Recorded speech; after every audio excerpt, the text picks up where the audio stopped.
podcast is part of the Sports Social Podcast Network.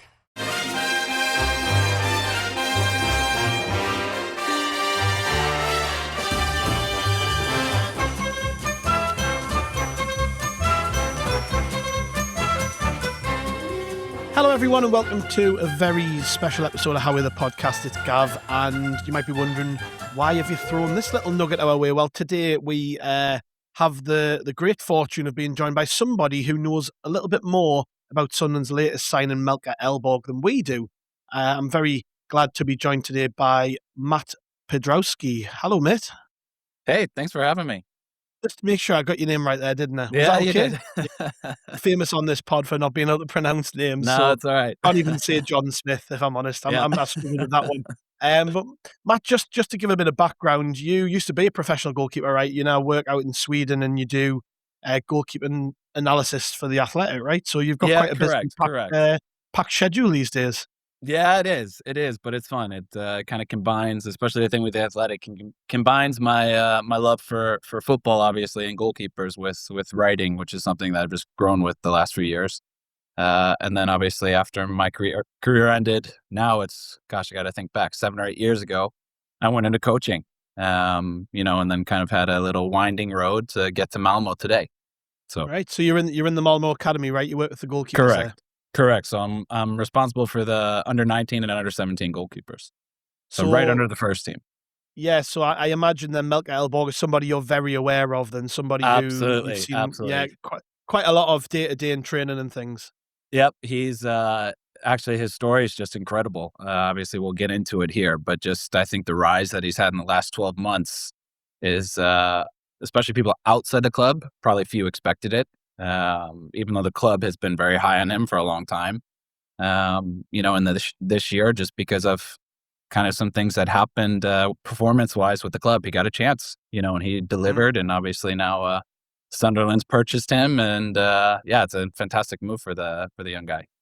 Yeah, so again, like I said, he's not somebody we know a great deal about. I mean, the first thing that any Sunderland fan will have done will have been to search his name on Google.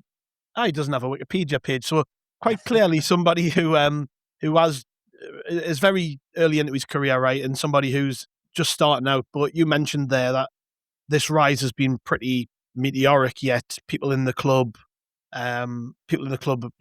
knew how good he would be. So just tell us a little bit about his start of life there at Malmo and how things have gone over, say, the last sort of 12 months or so. Yeah, sure. He's been part of the first team for the last couple of years, but been put on loan to a couple different clubs lower down in the pyramid. I think the thing that was a little strange for Malmo is he didn't get much playing time when he was on loan. And obviously that's the reason that you send a guy on loan. Yeah. Malmo's always believed in him, but Malmo's a club that you want to win the championship every year, get into Europe every year, really high standards. So it's hard for a young guy to break in. And then this year, at the beginning of the year, Ricardo Friedrich was the number one at the beginning of the year because they had an injury to Johan Dahlin, who's kind of been like club legend. I think he's won like 7 or 8 championships with Malmo, been in the club a couple different stays in a long time. And then Ricardo, due to the injury, stepped in. And I think Melker, in that sense, he was originally going to be the third keeper this year, but then became the second keeper. And then the club just started to struggle, and the thing is, like, as well, for Ricardo just didn't convince, so it was like the club's hand was kind of forced, because Melker was performing in training. Like I said, the club's always been high on him, and then the club was struggling and they just felt like, all right, we have to kind of shake things up. And then Melker comes in and gets a run of games. And I think he played 7 Allsvenskan games this year and had 5 shutouts. And it was like the only reason that he didn't play the whole year is because the club recruited Robin Olsen home, the Swedish national team goalkeeper. But even during the run when Robin got back and was playing, like, he didn't convince, so it's like the fans and everyone were really on the club. Like, you got to play this young guy. Melker's, he's the future, and especially if you're talking about performance wise, like, he really did deserve it. And then obviously here at the back end of the year, he got 5 games in Europe as well. And did an incredible job, and it's just, I mean, like putting those things together, like you said, just the rise has been incredible. And yeah, it would be exciting to see him in the Premier League now. It's an amazing experience, I guess, for any young player, isn't it, to play in Europe as well. And that shows how much trust clearly the club had in him very, very quickly. I know you said things had to be shaken up a little bit and he got his chance via that, but to play in Europe is a big deal, isn't it? Certainly. And it's obviously it's a high level, and especially for Malmo, who obviously in Sweden for the last decade plus has just kind of dominated Allsvenskan. Like that's the goal for them is Europe. And try to make a name in Europe. And obviously the club, like I said, last year had a difficult year, even in Europe.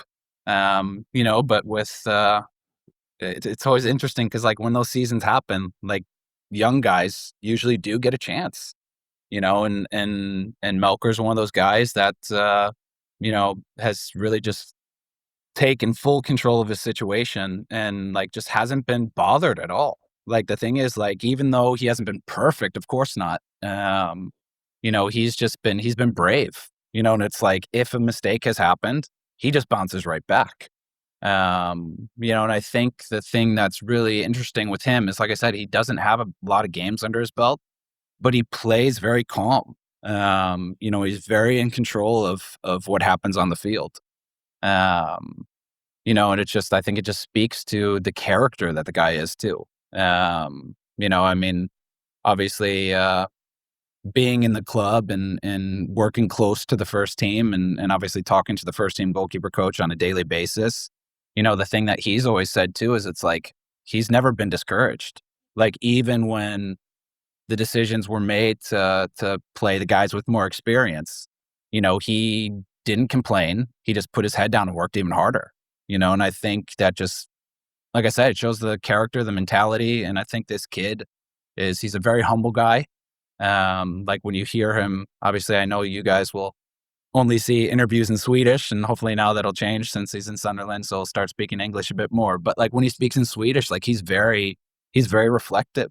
He's not, he's very confident, but he's not cocky, and I think that's just, I think that's what gives him his composure on the field.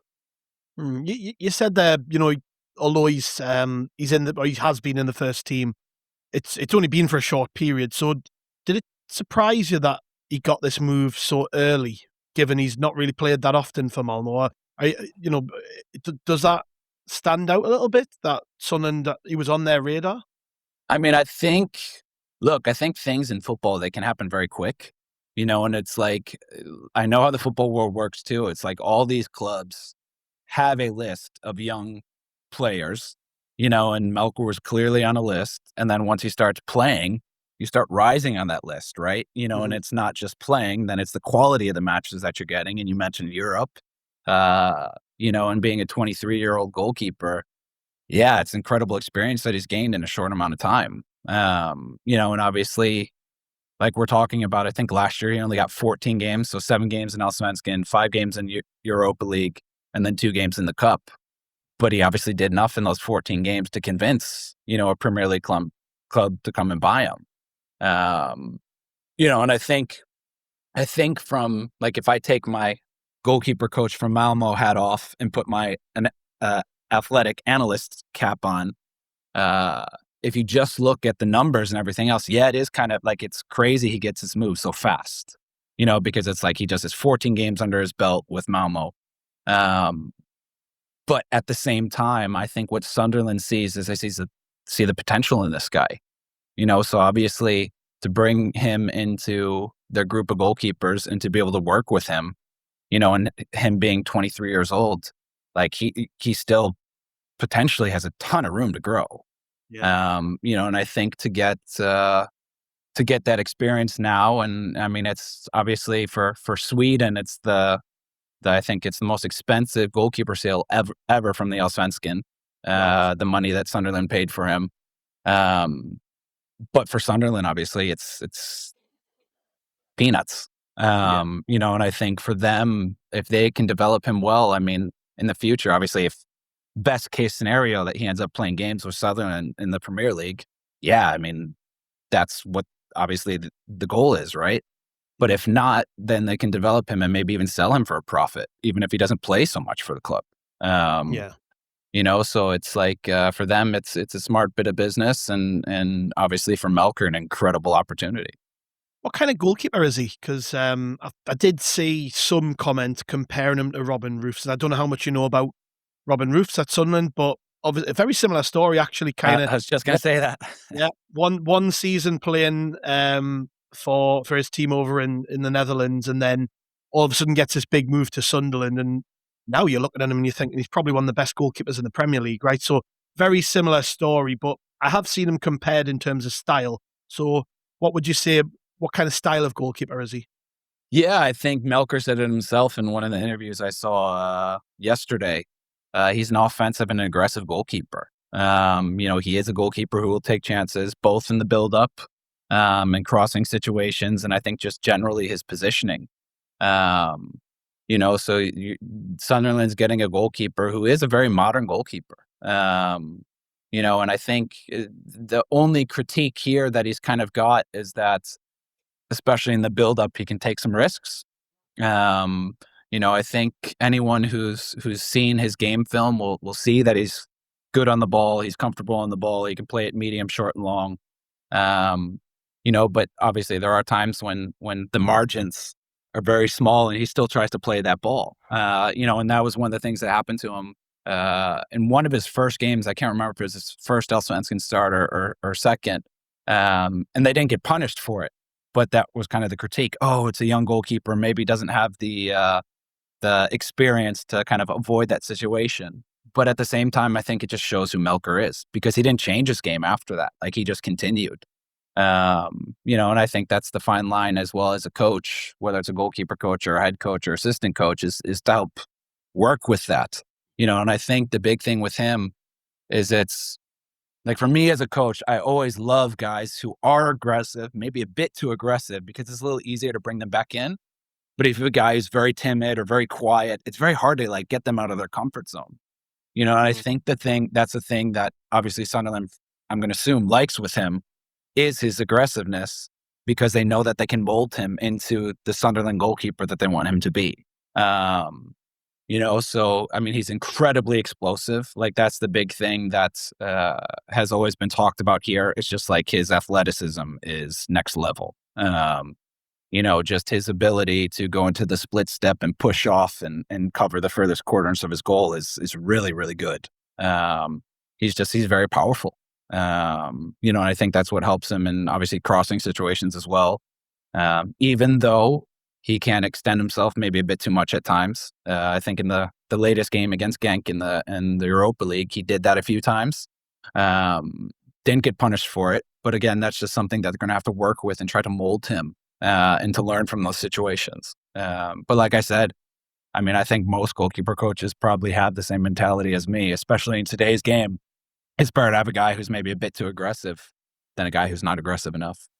Yeah, well, that's maybe where the comparisons with Robin Roofs come in, because he is very aggressive, commands his area well, not afraid to get hit or take people out if it means winning the ball in the air. That's Melker as well. Yeah. So that's what we like to say. So, and of course, you mentioned risks on the ball. Again, Roof's very good at that. Mm-hmm. Won't hesitate to play a pass into the feet of Granit Xhaka if there are maybe one or two attacking players bearing down on him. Yeah, so you can kind of see the profile of goalkeeper we're going for. Do you think that's the profile that, certainly forward-thinking football clubs are going for now? Because you mentioned about slightly more timid goalkeepers. I think they've been I feel anyways, I feel that in the last sort of 10 years or so in the Premier League and at the top of the game, we've seen a lot less of the aggressive types and a lot more of the, everybody wants a ball-playing goalkeeper who does take risks, but maybe can't do that other side particularly well, the claiming of the ball, being aggressive on set players and things. Are you noticing a bit of a shift in the game towards a more aggressive style of goalkeeper?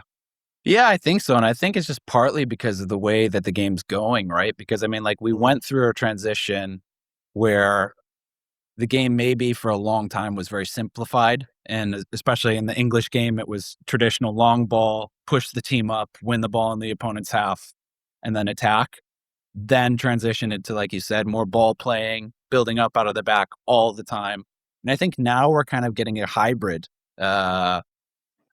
between the two that's happening. Because if you look at even the top teams in Europe, like they're just getting so much faster going forward. And of course that can be a longer ball up the field, but it can also just be about breaking the lines faster. And obviously the goalkeepers need to be good with the ball with their feet still, but as well, you need to be more comfortable off your line, to be able to dominate that area and behind the back line. And that's in sweeping situations and then as well crossing situations. And I just think when you look at, the profile of goalkeepers, that's even if you look at Man United with Lemens, he's a young guy, didn't have a ton of games under his belt in the Belgian top league, gets moved to United, and now he's doing like a really spectacular job for them. Again, 23. And I think it's partly because we're seeing maybe a changing of the guard in the league as well. Younger guys getting a chance. If you look at Verbergen, he Brighton as well, same thing. And he's a very similar type of goalkeeper. I just think it's partly the way the game's going, and it's just going to continue to get faster, continue to get more direct, I feel. And obviously need a goalkeeper who suits that. When you think about this deal then and what it means for all parties, how's it kind of gone down at Malmo? Is it seen, obviously you mentioned the fee, right? It's the biggest fee received for any Swedish club from that league. So obviously financially it suits the club to move him on. But how are people viewing this move for him? Like, are they looking at it and going, wow, this is a big chance for him to go over to the Premier League and make big moves in the game? Like, is that how people are looking at it? Or how is he being viewed? Because he's not coming in as a number one, so it's of course slightly less pressure. Yeah. Yeah, of course. It is viewed as a massive move. Whether it's people in the club or outside of the club here in Sweden, it's looked at as a huge success story. Even though, like you said, he won't be going in as the number one goalkeeper, he's got a guy in front of him who's really, really good. And it is a project for him, but it's still looked at like he's looked at now as like the future of the national team as well. Obviously you have some guys who are ahead of him. He's younger, he's hungry, he's on the come up, but it's looked as a super positive, and obviously Malmo's losing a promising goalkeeper, but at the same time, like I said, like they recruited Robin Olsen home for a reason last year, who has an incredible CV behind him, and obviously national team goalkeeper for Sweden.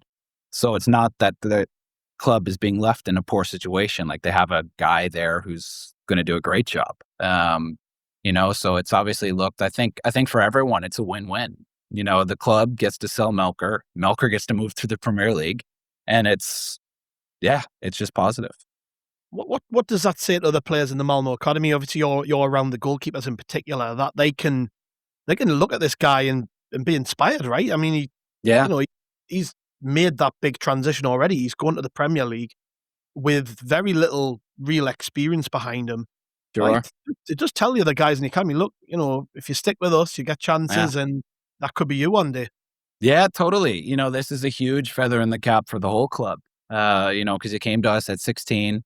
Like you mentioned, he was in the academy first, so he is our own product. And obviously it's very easy because these guys see them all the time. Our academy goalkeepers see Melker and the other first team goalkeepers all the time because we train at the same complex. They go by each other, they say hi to each other.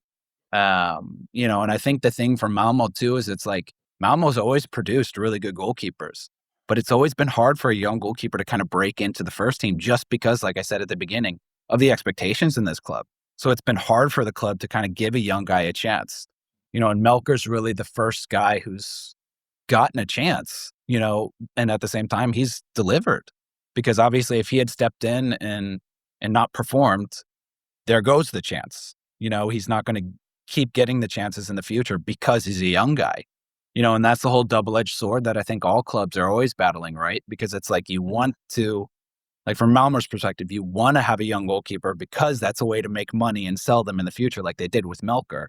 But at the same time, you have to deliver, and I think for the club now to have someone so close to their age, because they remember when he was in the academy with them, is huge, and it's like, we can just point, like, if you want to do what Melker's done, you need to continue to do what you're doing here. And obviously when you get your chance, take it. It's obviously easy to say, hard to do, but, that's the goal of all clubs and all goalkeepers. So when he steps through the doors at the Academy of Light for training for the first time, I don't know if he's trained with the team yet. I know he's not part of the squad that will play against Burnley on Monday night. But when he gets to the Academy of Light and he's in his first couple of training sessions, like what will Sunderland expect? And is he the kind of character who will just be there and be very motivated to impress early doors? Will he be, is he? Because I say that because obviously I mentioned before, he's there to add competition, certainly Sure. initially, right? But he's going to be going into a group which used to have our former number one, Anthony Patterson, who has now moved to Millwall. So in effect, he's replacing Anthony Patterson in the squad. Sure.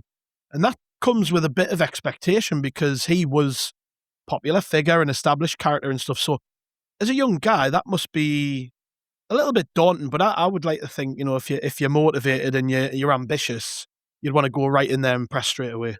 Sure. And I expect him to. That's just been his personality the entire time. Like I said, he's not a guy who's going to complain. Off the field, he can be quite quiet and quite reserved, but on the field, like, he's a dominant force. Like, during training, he's screaming on the field. He's organizing the players in front of him. Like I said, he's making crazy saves. So he will be seen. Of course, it'll be a transition, right? Because it's a higher level than it was here in Malmo.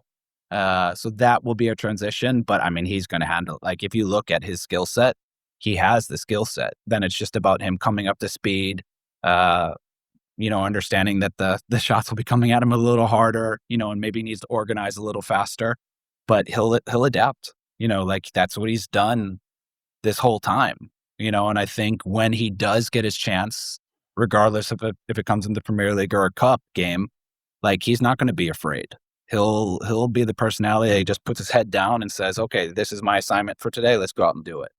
So it's, it's exciting. It's really exciting. I think, like I said, for Sunderland's perspective, it's a low risk, high reward, when you look at his skill set.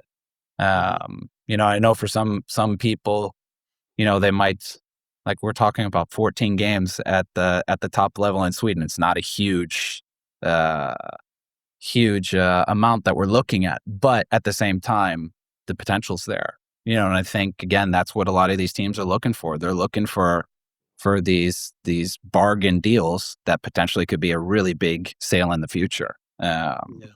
So I mean, it's it'll be interesting to watch. But I'm really happy for him. Like, he's a good guy. Like, that's the thing that's just been, like, incredible this whole time, is it's like I said, he just never complained. Not publicly, not privately. He's a fighter, and I think that'll be something that Sunderland will really enjoy. And I think when he does get his chance, that the fans will love.